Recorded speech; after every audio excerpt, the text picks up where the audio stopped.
3, 2, 1. Siamo qui con Clodovaldo Ruffato, Presidente del Consiglio regionale del Veneto. Presidente, 10 anni d'attesa per lo Statuto regionale.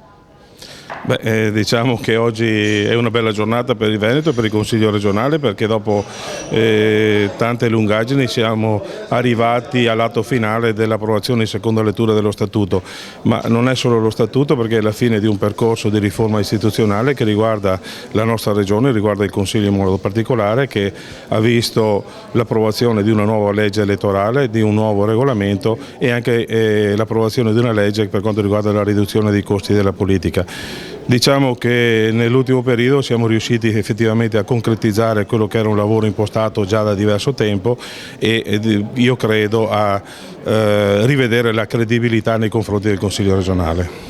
Si parla anche dell'applicazione del nuovo titolo quinto della Costituzione che darebbe più spazio anche alle autonomie.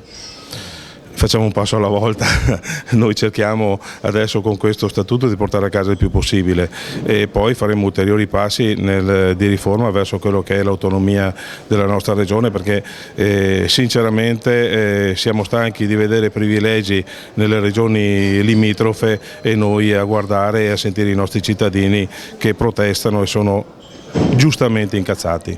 Perfetto, grazie mille.